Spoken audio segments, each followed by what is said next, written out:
right, guys, welcome back. Sticks and Stones Unfiltered. Today's episode 18. Got a good friend of mine, Mike Coffman, today.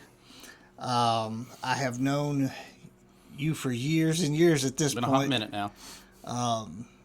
We have a pretty similar story with being young and dumb and somehow transitioned into law enforcement. I don't really know how it happened still, but here we are. So. Yeah, right. And so you had 15 years. Right now you're at 15 I'm going into years. year 15 right now. So Okay.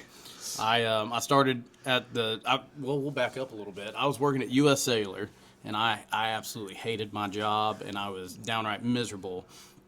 It's customer service. Nobody wants to deal with customer service.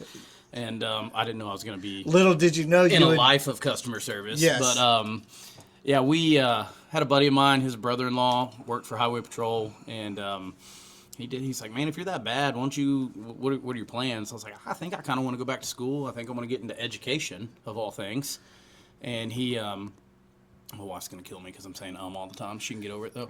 But he said, why don't you go work in the jail? You can probably work night shift or something, and you'll be able to finish school. You go do what you want to do. Get you out of here. He said, I think you'd be decent at it. And so this was 15 years ago. I come in on a Tuesday. Hey, I want the job. And they're like, hey, let's just interview right now. Okay, well, come meet the sheriff on Wednesday. Mm-hmm. And then Thursday I was starting my first shift when I started at the jail. And it was there's a lot of things they leave out in that interview. Was that jail? Was it the old jail or they new just jail? opened up the new jail when I started. Okay. So I started, I think 2 or 3 months after they opened up. I can't remember. So we were still trying to figure out how that place actually worked and operated at the time. And so I did that for a while and kind of slowly transitioned. Didn't finish school like the plan was. And were you in college then? Yes. So I had just gone back at that time. Okay. So I didn't really plan. Like I said, didn't plan on being a cop at all. And it just I stuck with it, got to know everybody, and I was like, yeah, this may be a decent gig. We'll see how it pans out for a little bit. And Might not be bad. I stuck there for a little bit, kind of worked my way up, and I remember, of course, we were, it is when you're young, you know everything. I'm still think I know everything, but it was worse when I was younger. And so I kind of didn't clash with the admin, but there were some that understood where I was coming from. There were some that didn't. Yeah. And me and the whole group I was there with at the time, kind of seen as young, and you guys are just way too. You're not so much hot-headed, but you are. Yeah. You're way too. Yeah. Hit the brakes. Yes. A little Calm bit. down a little bit. And so I remember finally walking in. We had an opening to be a process server, and I remember walking into the undersheriff's office, and I was like, "Hey, I think I'd be great at it." I really think I'd do well, and I'll tell you what, if I don't do what you want me to do, you can fire me the minute I do something wrong.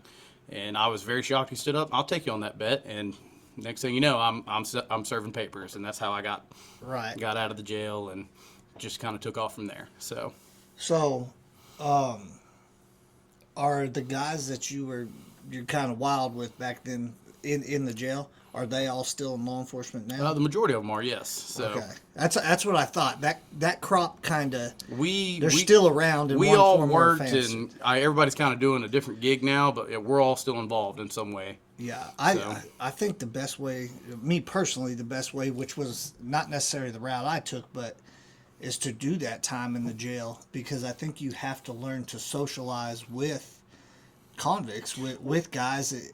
You got to be able to. Like the biggest thing the jail taught me and those guys back then, because of course we were understaffed at the time. There wasn't as many people. Always. And now obviously they're dealing with a different type of inmate now than we were, but there was, we were running 200, 204, up to 220 inmates at the time. We may have 4 or 5 people on shift. Yeah. So you would walk in and there'd be some kind of conflict going on. You'd have to use your words. Right. And that's the best thing you could learn in the jail is how to read people, how to figure out how am I going to get out of this situation without having somebody put their hands on me or having to take somebody in the cuffs at this point. So I'm a firm believer, like you really need to be in the jail to start off, or I'll probably catch flack for this too. I think the best cops I've ever worked with started off as jailers, or they started off as dispatchers. I'm not knocking anybody else. Everybody else went a different path, but I'm the same way. I did my time over at OSP. Absolutely. Working over and there. that's 10 times worse. And Wow, man, people say that about the penitentiary is worse, but like, I It's there's six one two way, types half of dozen guys the there. other. They're either trying to lay down and do their time, or they're ready to get buck wild. That is true. At the county, I feel like a lot of times those guys, they're well, you get them young ones that feel like they had something to prove to all Right. them older inmates, and of course, working at the pen, there's a difference between an inmate and a convict. Mm-hmm. You got your inmate. I'm just here trying to get through this and get gone. Then you got your convict who knows the game and knows what they're doing and knows how to try to play the system a little bit. So I'm a firm believer. Those that come out of the jail or those that come from dispatch, they kind of got a leg up when they start. Yeah. So I never dispatched, and I think I'd be a horrible dispatcher. I would not be good. You know how it is. You're working at the sheriff's office. Yeah. And you come sit and dispatch for a little bit. The phone rings. You pick it up, and you're like, "Hi, how do y'all deal with these people?" You want me to type what? And Yeah, I can't. You want me to dispatch the call, type the call, try to figure out somebody's out on traffic in the middle of it. Not for me. And then another person's going out on traffic. Yeah, not for me. I'm No. not about that life at all. No. So. There was a couple times where, hey, go up there and cover for so and so. They're going to use the restroom, and I was like, this is a horrible idea. I don't want to be up there at all. Yeah. So it's. And thank God for them. I mean, Somebody's got to do the job. It ain't gonna be me though. Yeah. So Dispatchers make you or break you. you can, if you got a good dispatcher, all is gonna be well. If you don't have a good one, you're about to have a bad night. Yeah. So yeah, for sure. So tell me, prior to all of that U.S. Cellular was here in McAllister, correct? yes. Okay, so rewind all the way back. Where Where back. were you raised at? I was born and raised in Muskogee, Oklahoma, and I grew up on the west side of town, in the middle of the thick of it, as I tell people. We obviously, mom and dad doing well now. They're doing great. We did not grow up in the best neighborhoods, and so I grew up not so much with a hatred towards law enforcement, but as why are you here? What are you doing? Because everybody else around me didn't trust them. They're out to get me. So I'm just going to assume if you're out to get them, you're out to get me. And so we grew up with a kind of a distrust of law enforcement where I was from. So it was, again, being on the other side of it, it's kind of funny now. But we just, of course, I did a lot of things to earn that. Why are you picking on us? Yeah. So it's funny, but I was never just innocent. I tell my mama I was all day long. No, I was just there. You know what I mean? I wasn't doing anything. I was just there. Yeah. But we, it's kind of funny. Like I tell people, I went through a phase where a lot of kids go through. Well, I wanted to be a cop for a little bit, and then you either grow out of it or something else catches your attention. And we had it's funny, we had a campus police officer. His name was Dan Hall, and he was a basketball coach, a football coach. Like he did it all. And he started the Muskogee campus police department, and he's been there since I think like 1999. And he completely changed everybody's outlook on law enforcement. So he'd come in there, and it wasn't just him coming in just what are you guys doing? You guys are screwing up. Like, just hammering you all the time. He'd come in and he'd cut up with us, and he'd laugh with us, and he'd make fun of kids. Like I don't know why you're wearing that. You look stupid today. And nobody had ever heard, had a cop come in and treat them like you would treat your friends or anything like that. And so Dan kind of came in and he changed everybody's outlook on everything. And he really great dude. He still lives down the road from my parents, so every now and then he'll be outside and I'll wave at him, and I actually call him still. And is he still in it? Yes. So he's still, I think he's about to retire this year. I think this is his last year. He like I said, he's been there since 99 to 2025 in Muskogee High School or throughout the district. And so I'll call and, hey, what are you guys doing when you face this, or what are you guys doing when you face this? And he's very helpful, and it's kind of been full circle moment. He kind of changed my opinion on law enforcement as a whole, and now he's one of the guys that I can call throughout the day and ask questions to.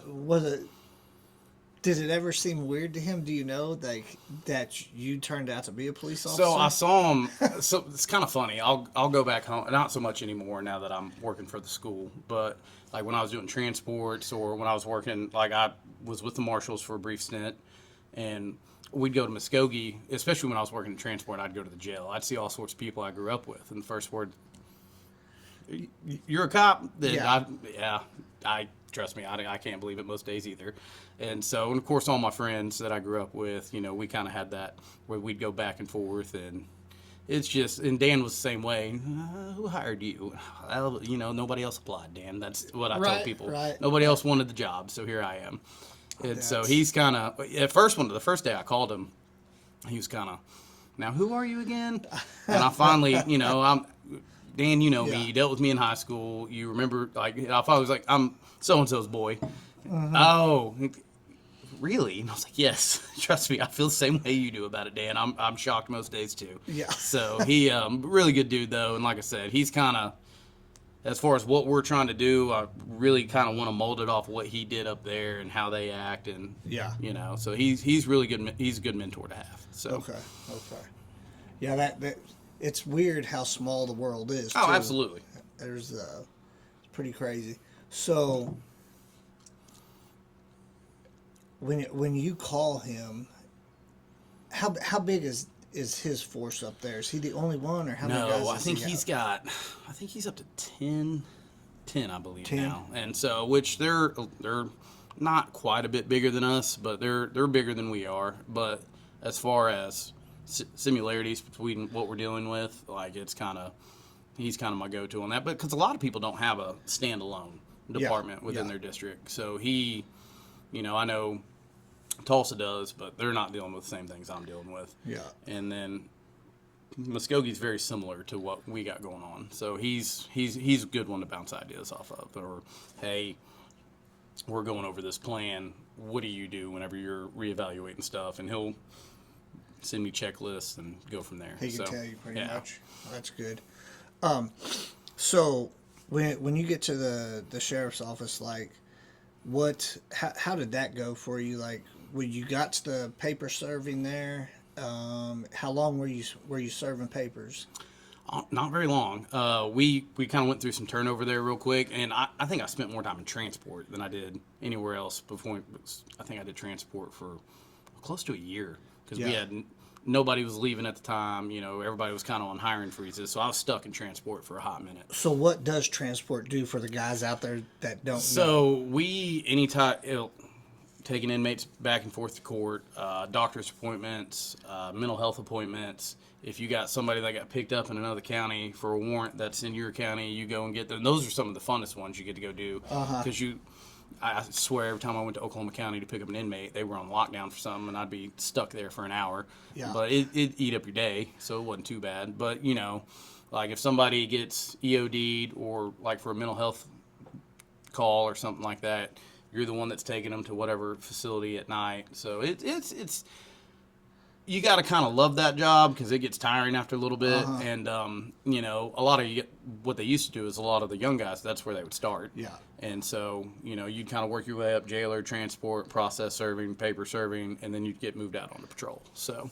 I remember they sent me one time, they used to offer us on the side, like if they had a writ. Oh, they do that Fed transport now. Well, they had the writs that would come in, and I had to go to Dallas one time and pick those are fun trips. Yeah. Until you get stuck somewhere. Right, and I'd never been there. And as soon as I was like multiple story. Oh, dude, that jail's huge. Yeah. I've been, and I think they have like 2 or 3 of them now. And so that's a wild place. It was pretty interesting, and then having to go all the way to Woodward. Woodward's that's the worst. That's the worst drive. Yeah. And I think I had a week where I made that drive like 3 or 4 times, and by the 4th time, I'm just. Yeah, I was like, can we just hold on to them for a while? You're just dozing as you're coming back. That's a miserable drive all the way around. Right. You get your hours in, that's for sure. Yeah. Well, it was all salary for me at the time. Oh yeah. Well, yeah. For me, no, I got hours, so that was a good part. When you went to road deputy, how long were you a road deputy for? I was there. I can't remember what year I got moved out. I did it until 2017, 2018, and then I left the sheriff's office for about a year. But I stayed on patrol, and I think I worked nights the whole time until I left for that year and came back. And so, how long was it before you made sergeant? You hitting the gas over there? Man, I'm thinking. I not until after left office. So when the next administration came in, in fact, one of the former supervisors, he came in and He said, you put in for sergeant? And I was like, I hadn't thought about it. You got plenty of older guys here, you know. And he said, I think it'd be a good idea. And, of course, I'm still young and stupid. Well, just go put my name on the list, and I'll interview for it. I'm walking by it 2 days later, and I don't see my name up there, and I don't think anything of it. Right. Well, I see him, and I thought you were going to put my name on the list. And he said, well, I'm not going to. Why would I do that if you're not interested? And, of course, it started clicking then. Okay, you want me to take a little initiative. And so I think I got moved there probably 2017 before I left, and then I did that for a little bit. I was working noon to midnight the whole time, so that was my first supervisor as a law enforcement officer, and that was a learning curve a little bit. Some mistakes were made, and learning how to supervise people. You know, it is what it is. I mean, for sure. And so at that time there was actually a chief deputy position too, correct? Yes. Yeah, because that's when I hired in. Yes. So, and I came to nights.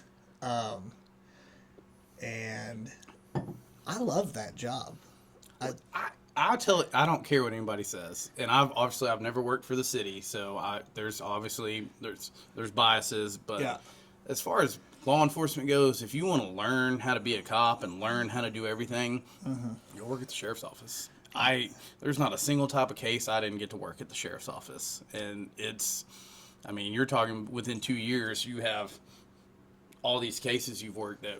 Did I do them right? Did I not do them right? But, you know, you just have this wealth of knowledge you're building up along the way. It's a learning curve, but you're going to learn it one way or the other. So I remember getting out of the academy, and everybody you know how it is. When you go to the academy, forget everything they're going to teach you. That's what everybody says. And I'm sure it was the same with the fire service. When you get out, just forget everything. We'll teach you how to be a firefighter. It's the same thing. Yeah. We'll teach you how to be a cop. I don't remember anybody teaching me anything. Like, I'm not saying that sounds bad. I don't mean it in that way. I don't remember anybody sitting down and saying, okay, well, if this happens, this is what you do. Or if this happens, you're going to approach it this way. Yeah. I just remember, you know, here's some keys, here's some radio, have fun, and figure it out as you go. And back in the day, there wasn't FTO. Ask questions along the way. Yeah. So, and of course, when you called and asked those questions, well, shouldn't you know this? I mean...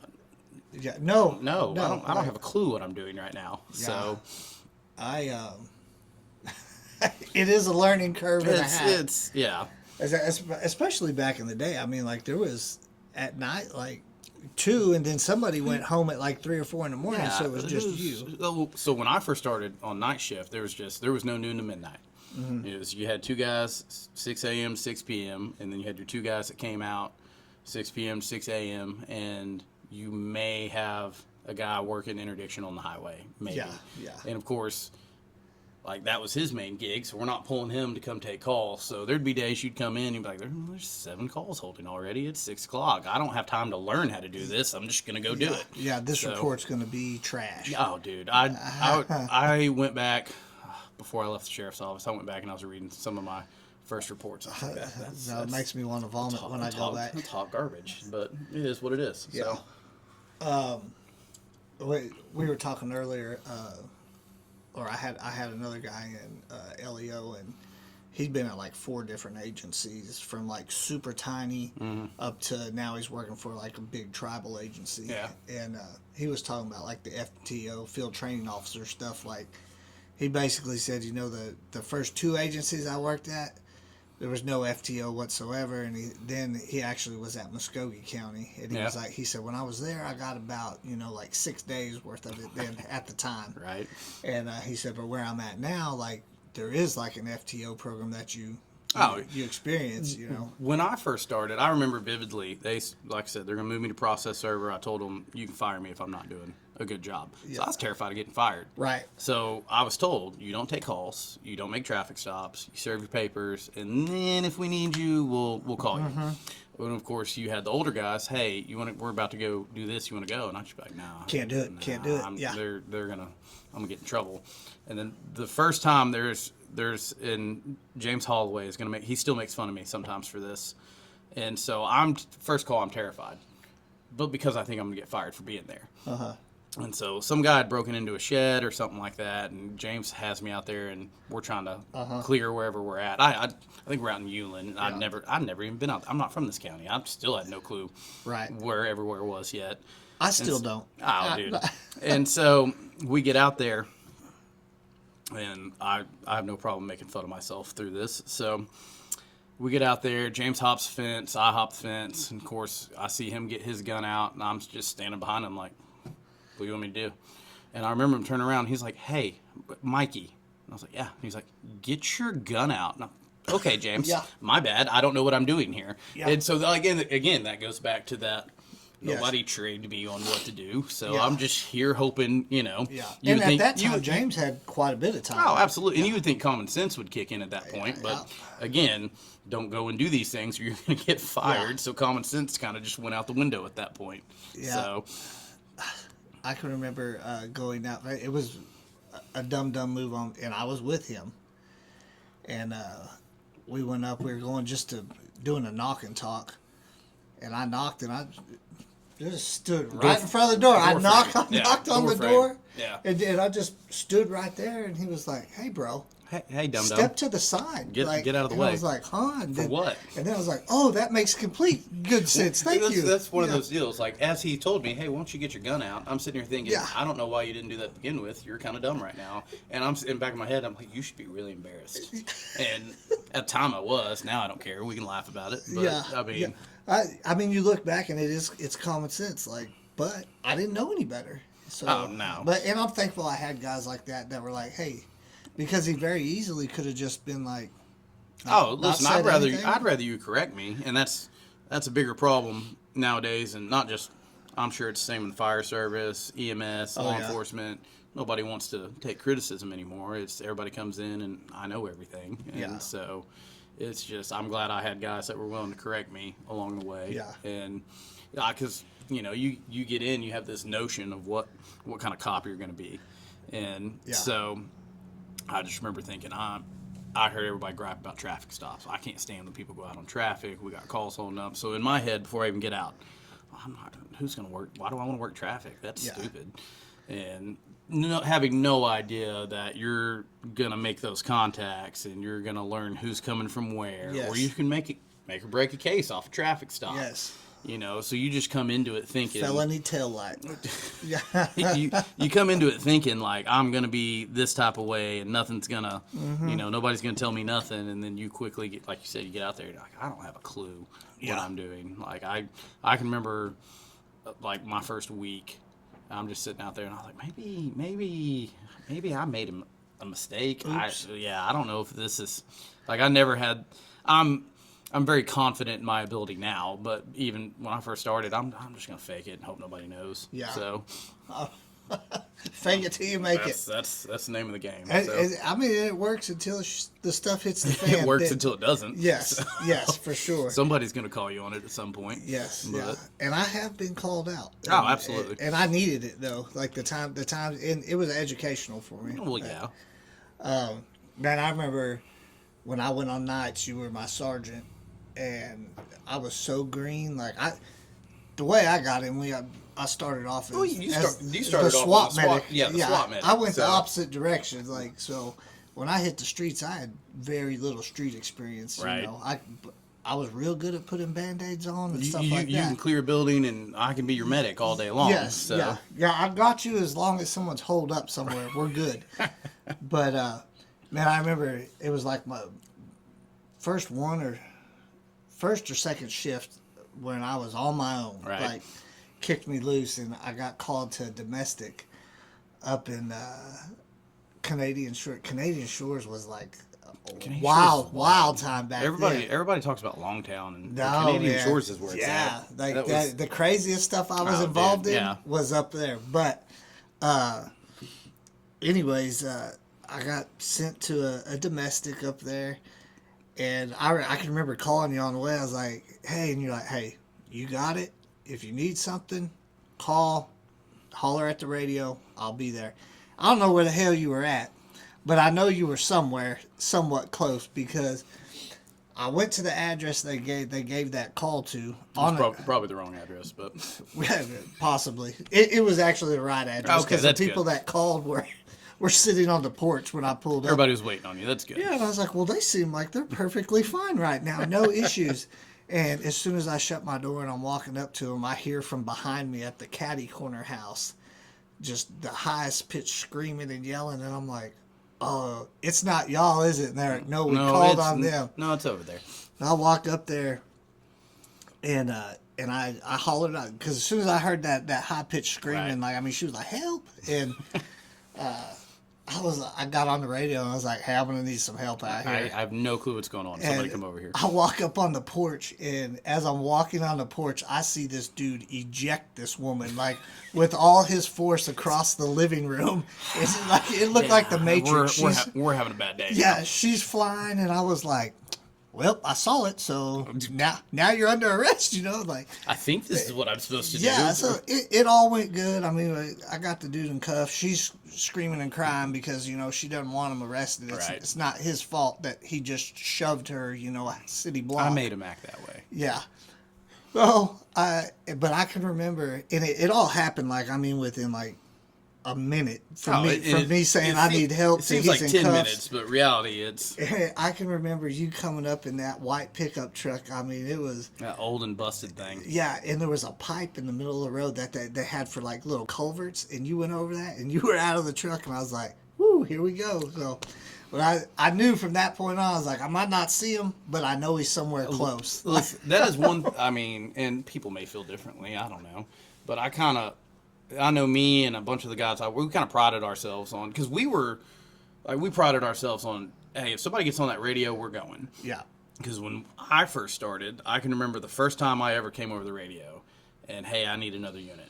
I got ridiculed like no other when I got back in the office. And in my head, I'm thinking, I can remember the exact words. I can remember how they looked at me. You're a county deputy. You don't call for backup. And I was like, yeah. I was like, this is the dumbest thing I've ever heard. Yep. I felt very unsafe in this moment.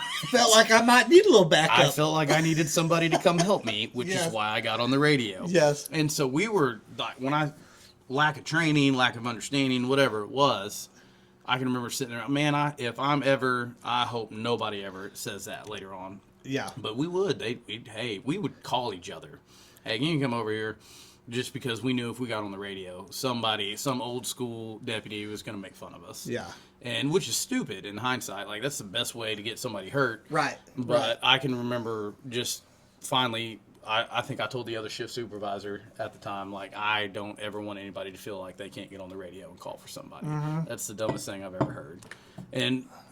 luckily, as we moved on at the sheriff's office, everybody got a little better about that, and so it was unsafe back in the day. Man, it's where I'm at now compared to back in the day. It's completely.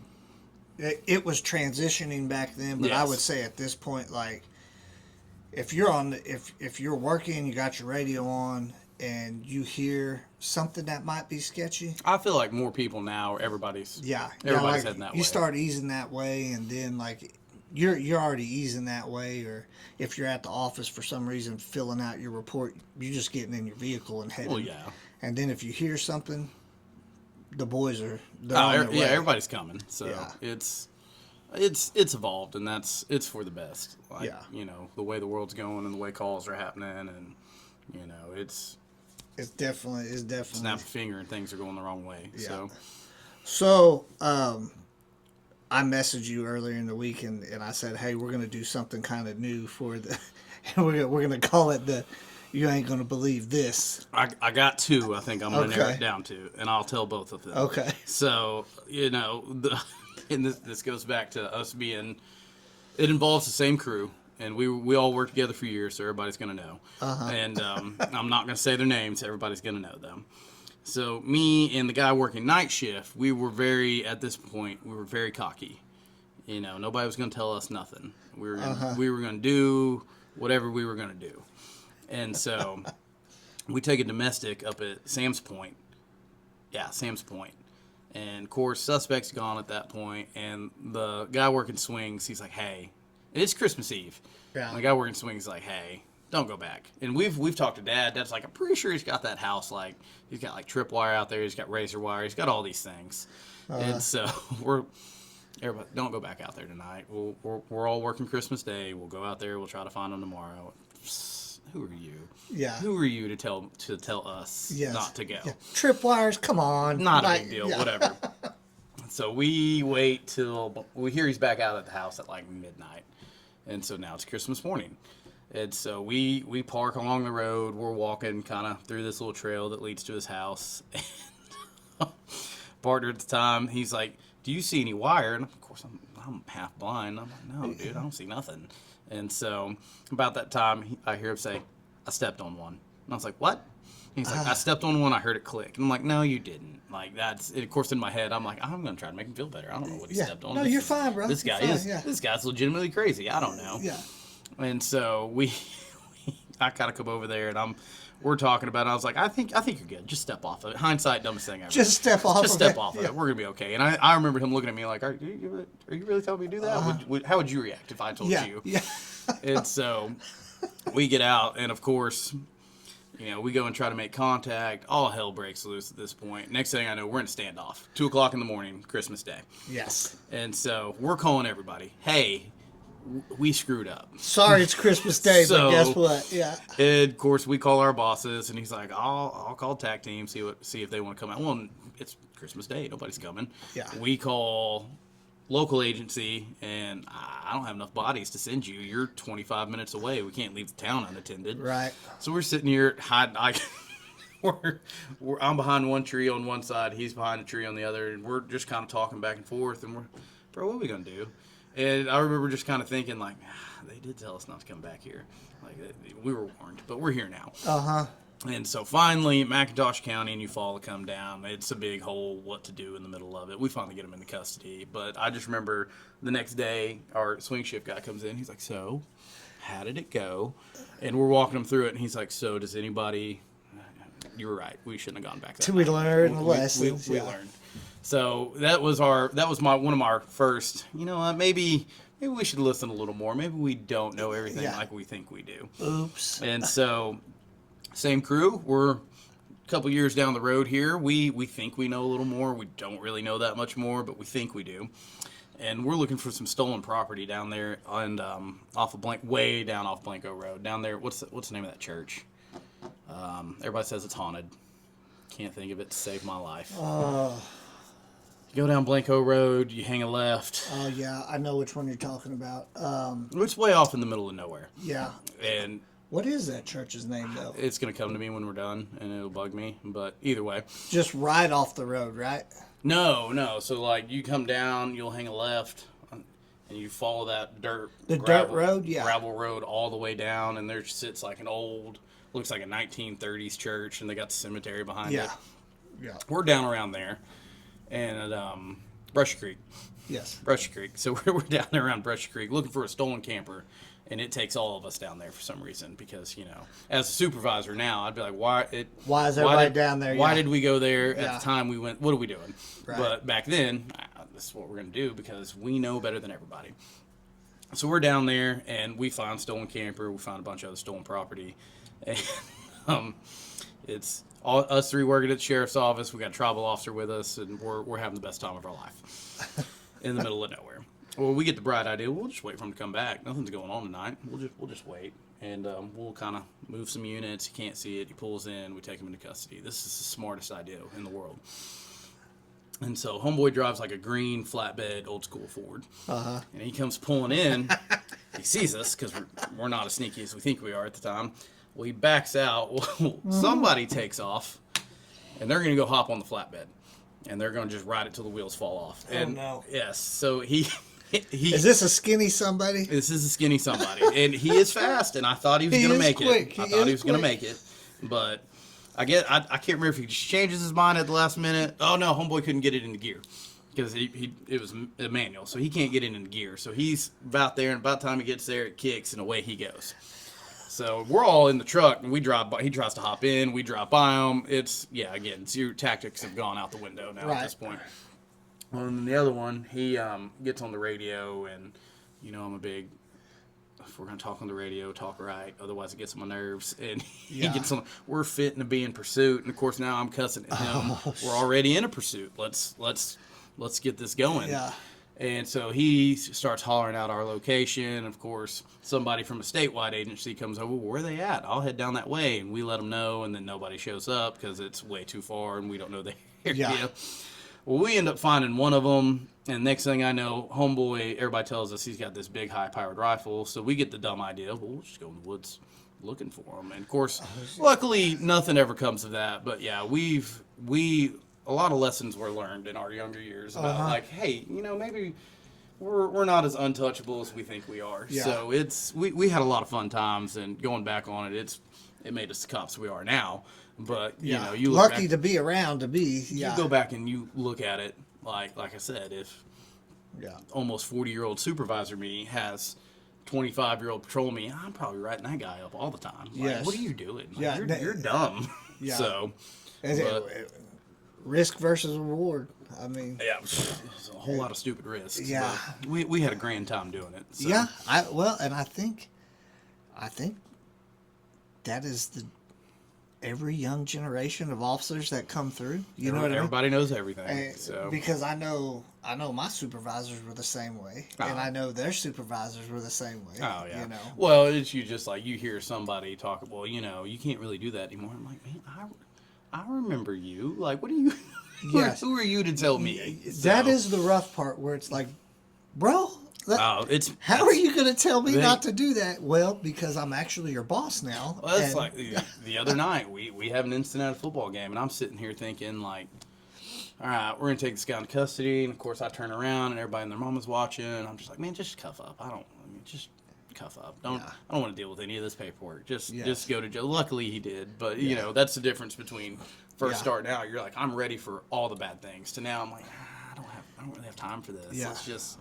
Let's just get going. And So that's what you're doing now. You're talking about you're at a football game. So where did you go now as far as law enforcement? I have taken over the campus police department from McAllister Public Schools. Okay. So, and that was I'm not going to say it was a weird transition because I'd been coaching at McAllister for a while, so I already knew everybody there, but, kind of trying to implement a police department, and I got a great crew, and they make me look very smart every day.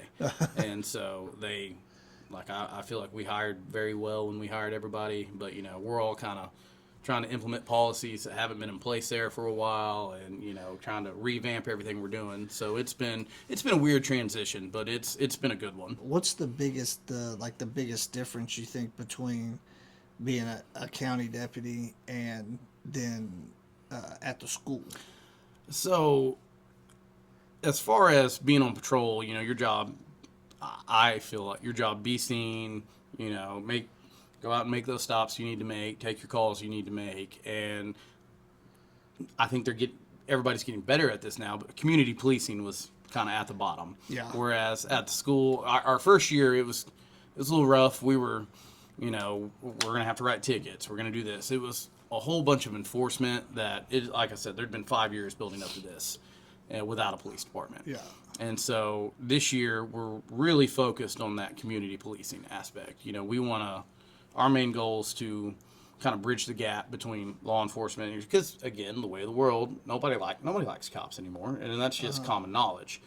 And so, we really want to get in there and build relationships with kids, kind of even teachers that kind of have are you here for us? Are you here to we want to build relationships with them? And so it's been this year. I feel like it's been a little smoother than last year, and so we're really trying to hammer home that community policing aspect of it. So, right. So, when you went to what's your daily goal like compared when you went to work at the sheriff's office? Like, what was your daily goal there? Daily goal at the sheriff's office. And be honest. Daily goal at the sheriff's office. We're going to try to make some arrests. Yeah. If anybody tells you that there were not people people were counting arrests, but you'd be like, I bet I can get a felony arrest before you today, or I bet I can get drugs before you today. Everybody, that's just it's in general. I mean, I think that's, and I probably am going to piss people off, but I think that is in general, policing you don't ever want to be the guy that's No, not I don't doing want. something. I don't want to be the guy that's sitting at the office not Yeah. doing anything. Nobody wanted. Now everybody's gonna have that night. Man, I'm dog tired. I'm not doing anything today unless we get a call. Yeah, yeah. That's the nature of the beast. Yeah. But you don't want to be the guy that's just consistently not pulling your weight at all. You don't want to And be the so- guy that's known to be at the intersection of B and C for 7 hours. Yeah, I don't. Yeah, And that guy should probably not even be. And I'm not saying there is one. No, I don't know that guy. I In know. the past, So, I did know guys like that. There's always been. Just to be clear. I understand what you're saying, So- but you don't want to. Nobody wanted to be seen as somebody that wasn't pulling weight, No. and so it's just You did not want to be a sandbagger. no. You know, which you know just as well as I do. There used to be people they called blister at places. You know, they're gonna show up when the work's done. It is what it is. Yeah. But it's our goal was to go pick up warrants. We really enjoyed that on our shift. Yeah. And you know, we're gonna make traffic stops. We're gonna work areas people complain about, and really, I mean, this probably should have been number one goal, but we're gonna try to go home at the end of the Yes. shift. Yeah. Going home. Yeah. Yeah. It's funny how the older you get, the more that creeps up there to the It top. switched right up there to And the top. so, you know, over at the school, if we're having to take a kid into custody, we're having a bad day. Right. It's not what we want to do. And so has it happened? Yes. Is it something we go there looking for? Absolutely not. I mean, at the end of the day, my goal is to keep, and I tell everybody in the district this, and it's ruffled feathers, and that's okay. At the end of the day, the students are my first priority. Staff's number 2, and then properties. We're down there at the bottom at property. Like I want our students and our staff to feel safe. Yeah. And so I think we're doing a good job of it, and I think we are going to continue to build on what we've done. But that's the most important thing to us is keeping everybody there. I was super feeling stoked to comfortable. see that you guys came back. You know what I mean? 'Cause Yeah. there was one in the past, and then it went away. Well, yeah. And it's too big of a district for one guy. For sure. There's just no way one guy can do it effectively. No. And I mean, you can have a guy and he can bounce from school to school, but what's he really getting? He's not building relationships with kids. Right. He's probably not he's not maintaining his buildings, or he's not making sure we're not building emergency action plans. We're not, there's not a general safety coming with it. So by maintaining the building, what does that mean for like a school resource I just officer? mean, as far as us, like, when I say maintaining the building, I mean, we're just kind of maintaining, that's a bad word. We're not maintaining order in a building by no means. It's a school district. They're going to be madhouses no matter what.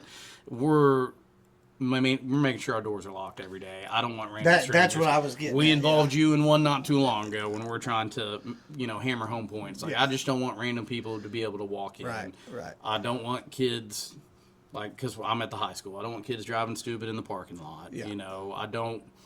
We just that's what I mean by maintaining the building. Yeah. Those are all the little things that I didn't think of because you would just automatically assume, well, I work at school, nobody's gonna be able to get in here, and Yeah. If there's not somebody there like a campus police officer to actually look after the security, which is going to equal safety. yes, So it's like I said, I feel like we're doing a good job, and I feel like we're moving in the right direction. Yeah. We've been revamping a lot of our safety measures, and it's done nothing but move forward the way it should. So. I saw you guys the other night at the football game. What a blowout that was! Yeah, you guys annihilated them. We needed that. We needed that. But it was good to look out there and see everybody in matching uniforms looking. We're trying to do. It was a professional look. We're trying to do a little better at that. Like last year, we had the shirts, we had that, and we'd show up on Friday nights and kind of like everybody knew who we are. But now we at least for events we're going to try to be at least look a little uniform. That way we're easy to spot. Yeah. And so well, it was good too because I mean, like I had never seen. Of course, I know all of you. Yeah. But being able to look from the stands and you could see, and I was like, well, that's obvious. That's why we picked the color we picked. Yeah, So. and so like the opposing team, like they can see the same thing, or the opposing fans and stuff like that. So it stands out to everybody. And of course, we're at the gates when everybody comes in, so everybody's kind of seeing who's who and who's doing what. So I've had opposing fans that I've met at the gate come by and grab me. Hey, I'm kind of having an issue. Is there something? Yeah, come on. Yeah. And it makes us easier to be found. So. Well, that's good. Did you ever go back and finish college? I did, finally. So thanks to my wife. Big shout out to her. We're sitting around one day. I'd have been complaining because originally I was going to go back and I was going to get out of this as a whole, and I was going to go be a teacher. That was what I was going to do. And so because I coach as well at the high school. What do you coach? I coach wrestling, and so which I've coached a little bit of everything, but that's my main gig. So I kind of complained, I need to go do this. And finally one day she was like, hey, why don't you stop complaining and just go do it? Yeah. Thank you, ma'am. Yeah. And so okay. I just graduated last May through OSU OKC. I got a bachelor's in public safety management. So I'm very thankful that she pushed me to go do that. And so it's been cool, and honestly, there's a lot of stuff and through those courses that I've kind of needed through my day-to-day job that I've learned. So it's been beneficial, and it's been a good experience. I don't think you can go wrong with getting more education. Well, no. It's just like anything else. If you're not training, if you're not learning, you're falling behind. Right. So. Right. So wrestling coach, I also know that do you still continue with your certification for defensive tactics? I need to. I still dabble. I'm getting older, Robbie. Come on, you gotta get in there. That stuff hurts. But I still dabble. But I as far as going, I used to go to the academy once a year and help teach over there. I haven't done it in a while. I really probably should go back and kind of get re-upped on new things they're doing. But I still do teach defensive tactics, which I really enjoy. That's when my body started falling apart when I went through that. But it was one of those things. Everybody told me, you're going to hate it, and you're going to hate it. And I was like, I've wrestled my whole life. Everything's going to be fine. It'll be okay. And I'm sitting here thinking when I go through it, it's going to be like DT was in the police academy, which wasn't. They give you the bare minimum. It's really not that bad. So I don't take it serious. And I went through with two guys from PD, and we get over there, and of course I'm sitting down talking to one of them, and he's like, "You ready for the run?" What run? Yeah. And he's like, "Well, you got. There's time to run to get in." Yeah. I was like, "Oh, is there?" So, of course, he's a really in shape guy, and I was like, "All right, you're gonna be my rabbit, and I'm just gonna follow you." And so I make it past the run, and I'm like, "Okay, I did the hard part. We're done. The rest of this will be easy." And I don't know how it is now, but when I went through DTI, through Cleat, it was we're going to murder you for a few days, make sure you want to be here. And so we get done with the run, and they're like, all right, put on your wrestling shoes, let's get on the mat. I'm like, oh, okay, this is what I'm here for. I feel like I thrive on a wrestling mat. Everything's going to be fine.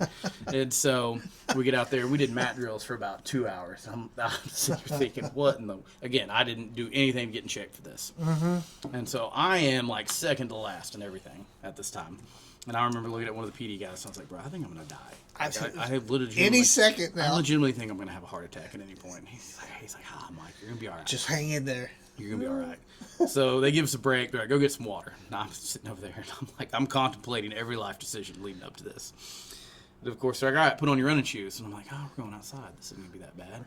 Well, next thing I know, we're running the LEDT track. And I'm like, God, this is awful. This is the worst thing I've ever done in my whole entire life. And I remember the lead instructor, we finally break for lunch. And they're going to give us, I think it's like an hour and a half for lunch. We finally break for lunch. And they have the clipboard, and they just throw it across the gym. And they're like, if you're going to quit, sign that so we know you didn't die. I'm like, God, this is terrible. Yeah, I ain't quitting. So I make it. I'm not going to quit. I make it through day one. And we didn't decide this is a 5-day. I think we went 5 days a week. And this is day one. We didn't carpool until day 3 or 4, I think. And so I remember driving back, and I'm just like, God bless. This was terrible. I feel awful. I can barely move. So I get up the next day, and I'm like, I'm not a quitter. Let's go do this. I'm not a quitter. And so I'm cruising along, and I remember in my head, I'm looking for deer. I'm in that county unit. I don't even care. I don't even care if they get mad at me. I'm in that county unit hunting for deer. And because this is my excuse. If I hit a deer, all is going to be well. I'm not quitting. I couldn't make it. Yeah. And so luckily there were no deer. I survived.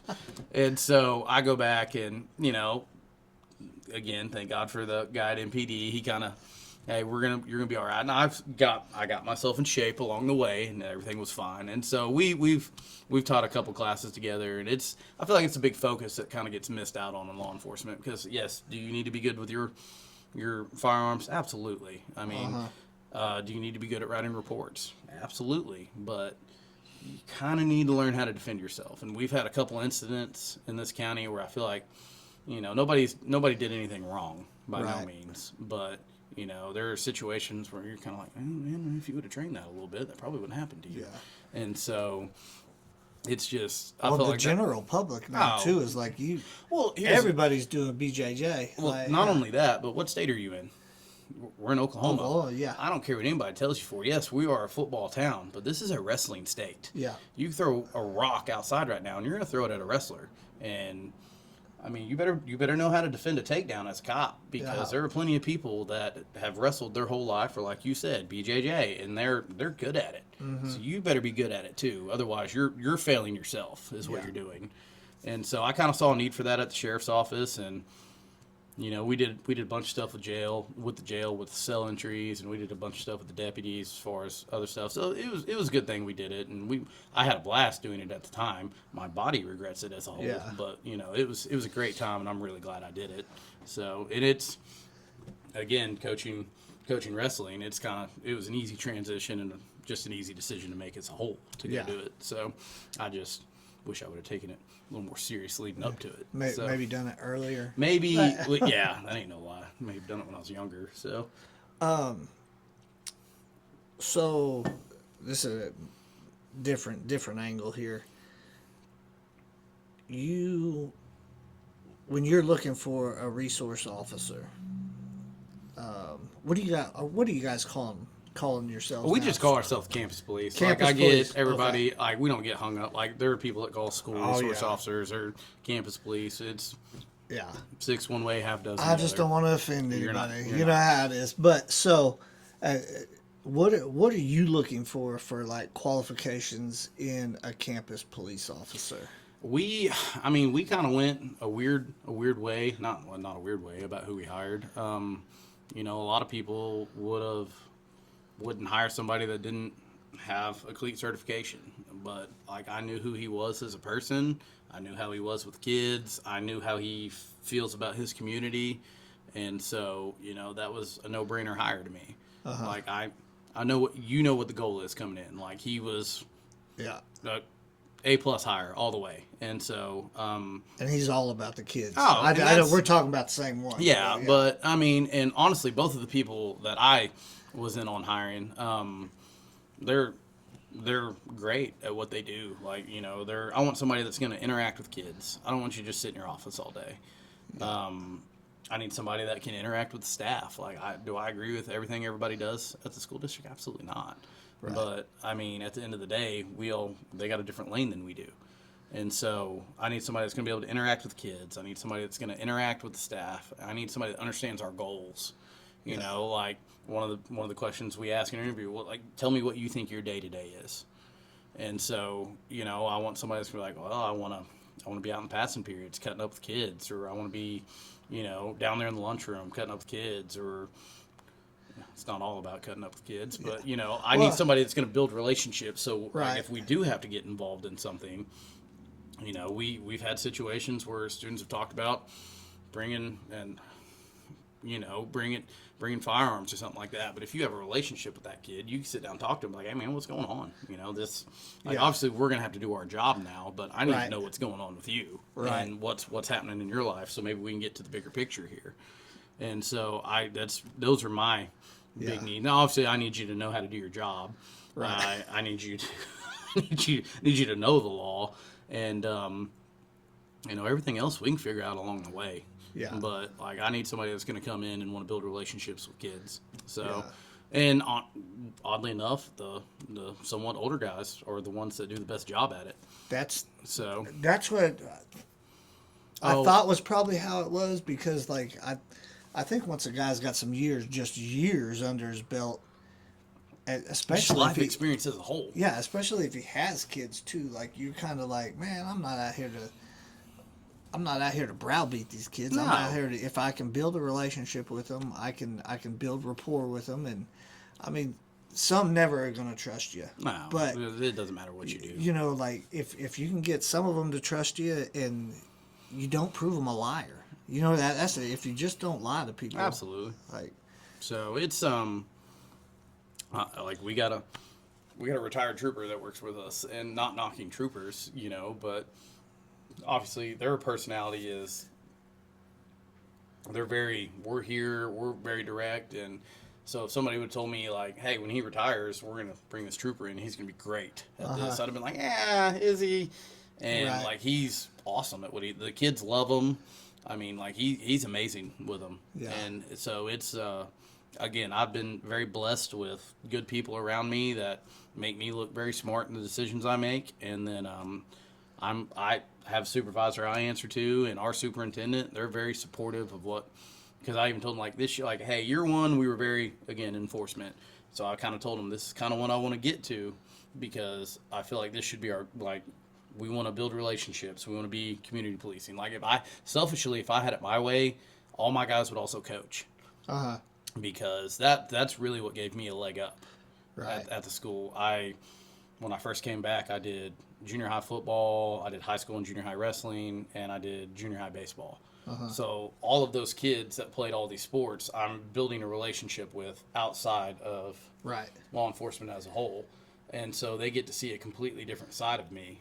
Yeah. That now, am I still very hard on them? Absolutely. Yeah. And do I still hold them accountable in what we're doing every day?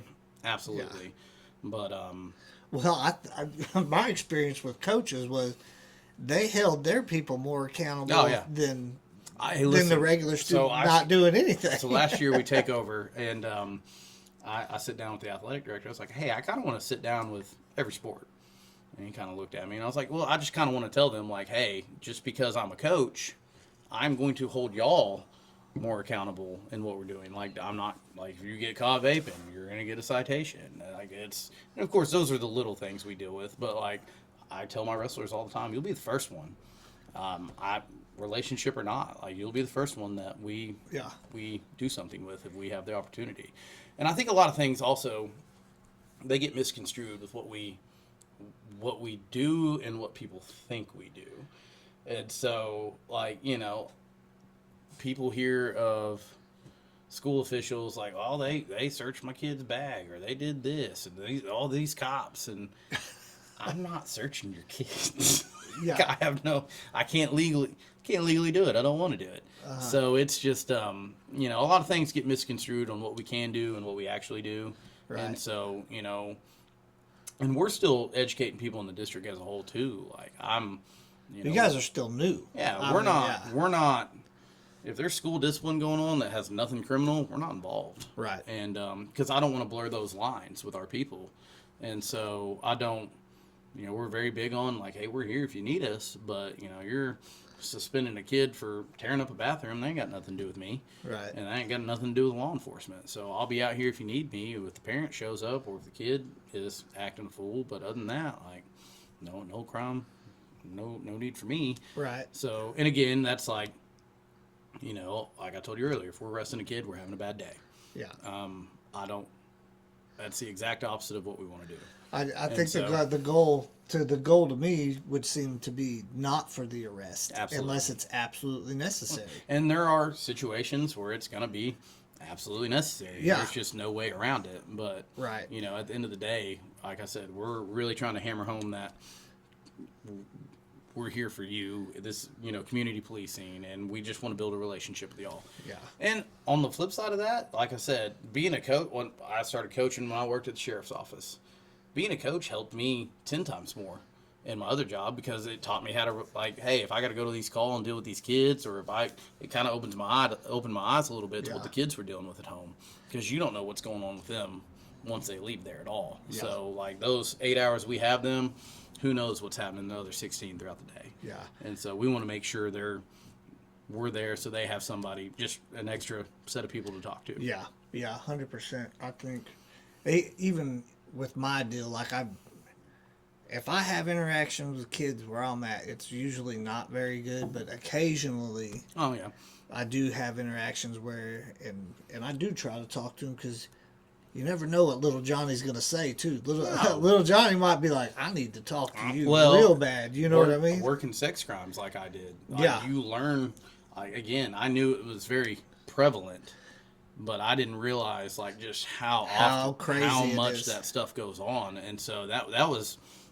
That transition from patrol to hey, you're going to be the guy that handles sex crimes that was a very eye-opening experience for me. Yeah. And so it's kind of opened my hey, we don't really know what, like you said, I don't know what happened to little Johnny last night. He's normally not like this. Maybe somebody needs to talk to him, and it doesn't have to be me. It doesn't have to be my guys, but somebody should probably go check on him. Somebody needs to see what's up. Yeah. So it's I think it's beneficial. I really do. Obviously, the way the world is, we want our schools to be safe. We want that's what everybody thinks what we're doing there. But there's so much more that could be happening, and so that's what we're trying to get to. Yeah, the need for at this point, I think every school should have somebody just because the environment's so crazy. You know?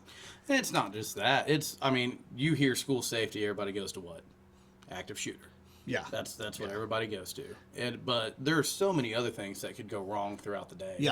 That people don't think of, and it's just, And again, that's why I say I'm very blessed. I got two guys that have been volunteer firefighters for years, that are involved with emergency management. I got one that's a trooper for 24 years. We bring different knowledges together, and it's been beneficial to the district as a whole. Yeah, for sure. You guys are stacked as far as even with the small manning, the amount of stuff you guys can actually pull off. Oh, absolutely. So it's and the connections everybody has is wonderful. Obviously I have a great relationship with the sheriff's office from coming over there. One of them's got troop, the other two, like I said, emergency management. So last year when we had that threat, it was boom, we made a couple phone calls and it's all hands on deck and everybody was there to help. And that's how it should be. Oh, absolutely. Everybody needs to work together. That's why especially when it comes to a school. But that's the new Mike.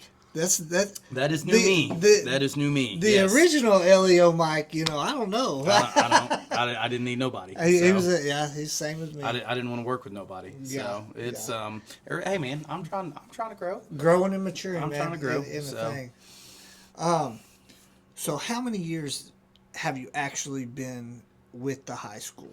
So I started coaching in 2018, I believe.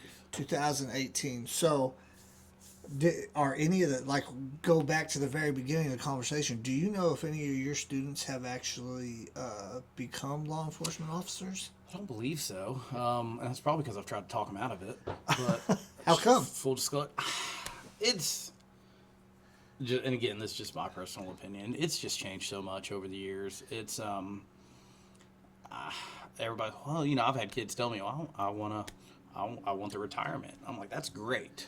You know who else can get you a retirement? Go be a firefighter. Yeah. Or, and I'll be honest, I try to steer kids to highway patrol. Yeah. You want to go be a cop and you want to go make money while you do it. Yeah. And so, and of course, that sounds pretty anti-law enforcement, but it's not. I don't think it's anti. I think it's anti the environment.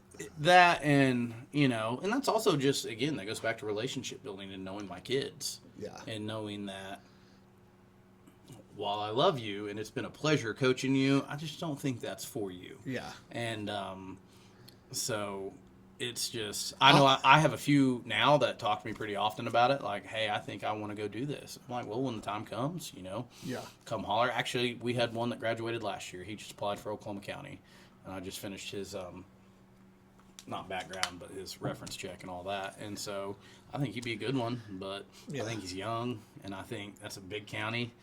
And I've tried as much as how it is. He's trying to county deputy or county jailer? I think he's going to start in the jail, and I don't know how they operate. They're a little different than we are. But it's way too big for me. They're huge. But, it doesn't matter. I can tell them all day long, hey, man, there's going to be a lot of ups and downs in this life, and you're going to do a lot of silly things, and it comes with it. I could tell him that all day long, just like somebody could tell you that all day long. Yeah. But is he going to listen? No. Yeah. He's got to go experience it for himself. So, well, that kind of rolls into it doesn't even have to be our last question, but the last question I do ask everybody is, what would you tell 19-year-old Mike? You gotta calm it down, man. You gotta calm it down. I gotta tell 38-year-old Mike that some days. Yeah. But luckily, my wife, she calls me and she tells me, Robbie, you need to calm it down. You know. Listen, I will come home and I will just vent and I'll say something that happened. My wife, maybe you shouldn't have worded it that way, and I'm like, oh, yeah, you're right. But and so. She does a great job keeping me grounded, but hey man, not everybody.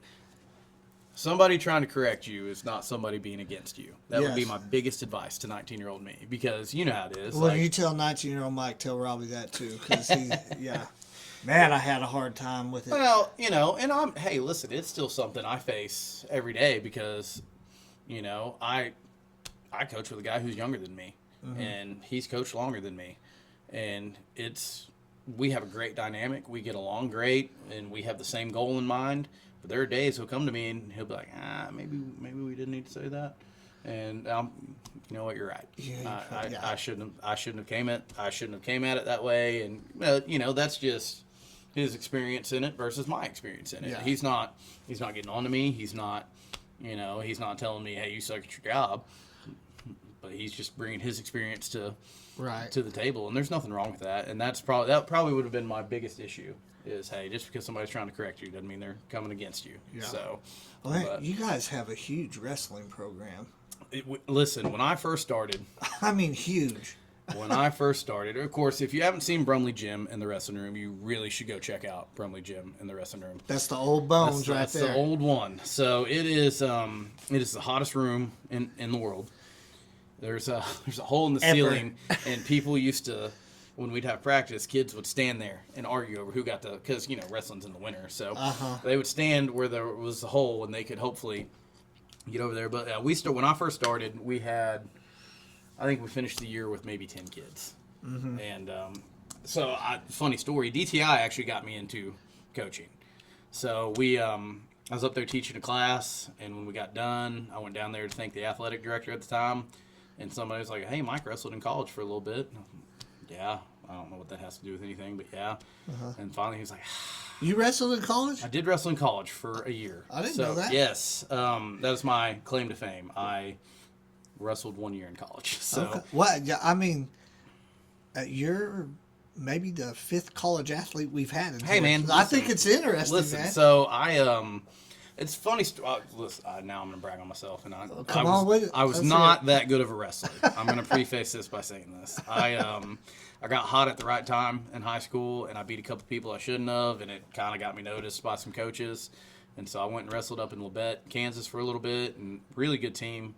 And they had just come off national championship. They ended up getting second the year I was there, and then I came down and wrestled Bacone for a little bit, and then I just, I wasn't ready for college at that point in my life. Yeah. So, my first go-around of college was a money waster. Fifth go-round is when I graduated. So it is what it is. Hallelujah. That's all I can say. So fast forward until I'm in my late 20s. Fast forward, and I'm teaching a defensive tactics class. Come downstairs, thank the athletic director. Hey, we don't have a coach. And I was like, that sucks, man. Not thinking he's trying to talk me into it. Yeah. And he's like, no. He was like, but do you know wrestling? And I was like, I know enough to, at the time, I'd been out of it for so long. I was like, I know enough to teach maybe some junior high stuff. And he's like, man, I don't have anybody. And, of course, the sheriff at the time, I brought it to him. I was like, hey, school offered me this, and I kind of spun it as a PR thing. I think it looked really good that I'm over here, and of course he loved the idea at the time. Yeah. And I don't think he realized that I was going to take off every Friday. How much time you were about to be? And so it was cool because like back then we didn't start practice till 3. My shift was from 7 to 3, so I'd go over there, change clothes, I'd go coach. And so that first year I think we finished with 10 kids, and we had 2 state qualifiers, which, it's not good, it's not bad, it's nothing to write home about. And so we had first girls wrestling state tournament, we had a girl place. Next year we come in, get a new coach, and he come from Cleveland. He'd been up there coaching for a little bit. He kind of starts getting it rolling a little bit, and we dwindle kids though because we're gonna hold him accountable. We're gonna be hard on him, right? And so we dwindle kids. I think we finished with 8 that year, and then of course he goes and he goes on to be a principal somewhere.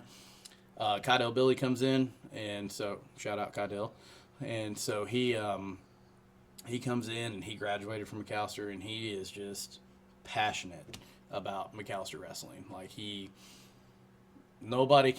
everybody can say a lot about me and how I've ever been in my life, but between me and him, nobody can ever talk about how you can't say we don't care about kids. Right. And so, which kind of bleeds into our regular job. But he really cared about the program, comes in, and I mean, he starts just kind of getting the numbers out. And then he comes to me and he's like, he said, I hate to ask you this because I know you've been a high school coach until now. He said, do you mind going to the junior high and just doing that for a year? Which was the best thing that ever happened to me coaching-wise because it really taught me how to be a coach. Right. And so I go down there for a year, and the kids I had in junior high are my juniors and seniors now. Well, that first group graduated last year, but now I have my kids from junior high. They're juniors and seniors now. And so we've kept the same system for that whole time. We've kept all the same kids, and he's done nothing. So we moved out of Brumley. We got the new one in the wrestling room. Last year, we won our first district title in, I think, like 35 years. Jeez Louise. And so, and it's taken, again, shout out to my wife. She's been, there's a lot of Tuesdays and Thursdays we're gone where she's carrying the load with 3 kids. Yeah. And there's a lot of Fridays and Saturdays where she's loading kids up to come hang out at a wrestling tournament. So, but, we've put a ton of time into that program. And, he's been the main catalyst getting it going, and everybody else has just kind of fallen in line. And so we've had great coaches come through. I don't know if anybody knows Miguel Spencer, but he's wrestled all over the world, been a part of the world team. He coaches the Olympic team in the summer now. Really? Like, we have him in our room. Like, we're doing everything we can to build that up. And like I said, it's been, as far as my day job, it's been my best in with the kids. Yeah. As far as, But you're sweating with them. We still do get on the mat. I wish I wouldn't. The kids come and call me out every day. You ain't never gonna get off that. Listen, my knees say different. It don't matter. That's what they made surgery for. Yeah, again. Because as soon as you get tell that to the wife and the 3 I'll kids. tell you, you watch and see. You'll have surgery, get them fixed, Oh, and yeah. you'll be like, oh, I can get back on the mat. So, and that goes back to what I was saying earlier. I wish all my guys, I wish we could find a way to put them all in a sports program because it's the best thing in the world as far as, there's kids that I would have zero interaction with, but they know me because I coached them. And so they see me in the hallway. Hey, what's up, man? How are you? How's school going? And it's been the best thing for me as far as building those relationships. So that's something I'd like to work towards. Yeah. With my guys is plus, I don't know if anybody else out there coaches or does anything, but it's really cool to take a kid that, like we had one kid. If you would have told me he'd have been a state placer by his senior year, I'd have called you a liar. This is the most unathletic kid I've ever seen in my whole entire life. But, we all poured into him constantly. Yeah. And he, by his senior year, I'm like, oh, man, like, you're the real deal this year. Like, let's go see what you can do. And he got his name on the wall, and nobody take that away from him. So that's stuff like that's been cool. That's cool to watch. So I really enjoy that. Just watching kids grow in general. Oh, dude. That's Absolutely. I got 3 of them at home, and they're wild.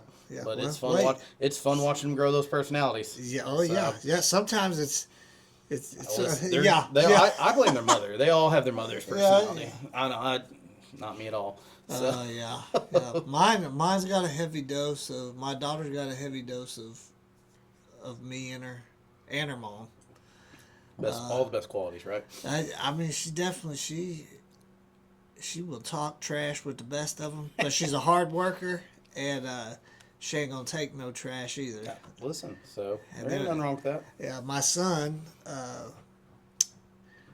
he's got a heavy dose of his mom in him, but he's smart as hell. I mean, he is so damn smart, and like you're saying, growing into the athlete. When he was little playing basketball, I can remember watching it. When Yeah, he I playing was basketball. like, yeah. man, my little buddy, he's giving it his all, and he has turned into quite the athlete, you know. But I'll tell you one thing, good, which is crazy because I hated golf. I played golf just because some of the dudes were playing golf, and you know, it was a dude thing to do.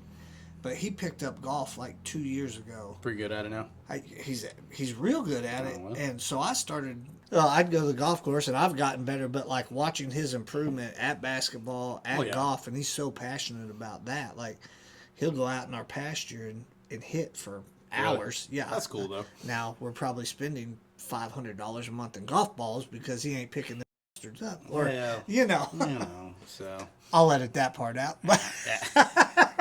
No, it's cool. I love the new gig. I love everything I get to do there, and like I said, luckily I got all the support at home that allows me to go do the things I get to do. And if you don't have a supportive spouse, you might as well forget it. That's any job in law enforcement. If you don't have anybody that's gonna,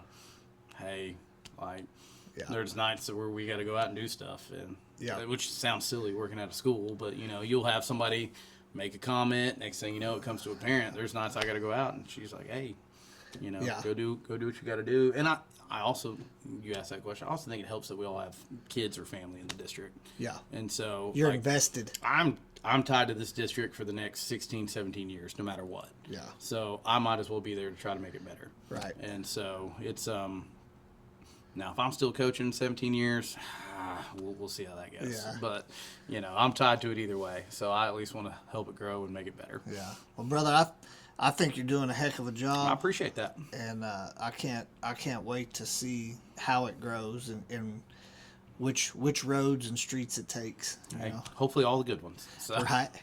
But I appreciate you having me. I've been trying to get. I've turned you down 3 times before I finally showed up. Yeah, so. I told you he's going to give me a date one way or the other. No, listen, man, it's busy. No, it's completely understandable. I got some pretty good people coming on too, like a guy that was on the LA bomb squad. Oh, that's cool. Yeah, he's gonna blow me out of the water. Nah, who knows, you know, but like it's gonna be interesting. I got some guys like so far it's been all locals, you know, basically. Listen, I want to see you grow this. I'd be like, you get big. I'm like, I know that guy. I was there in the beginning. You grow with me. I guarantee you'll leave here tonight, and we'll talk tomorrow or the next day, and it'll be like, man, I should have said this or should have said that, and but you come back on for sure. And this thing here, I do hope it grows because it lets everybody get their story out there. Well, I mean, I mean, like even if it never makes a dime, it's still cool to actually. I never knew you were a college wrestler. So, you know, like I learn stuff about my friends all the time. Absolutely. Well, you know, again, you get so hung up on working. Yeah. Like I said, we've worked together for years, on and off. There's things that you tell me, I'm like, I didn't know that. But you think you know everything about the guy you work with. You know what I mean? But there's always something new to learn. Everybody's had a whole life before they got here. Yeah, so that's right. It's been fun, and I'm all about it. And so, like I said, I want to see you grow this. It's a cool deal. I appreciate you, man. Well, guys, appreciate you tuning in for another episode, Sticks and Stones Unfiltered. Anybody you want to see on here, put it in the comments. Like and subscribe when you get a chance. And talk to you later. Appreciate you, bro. All right, man.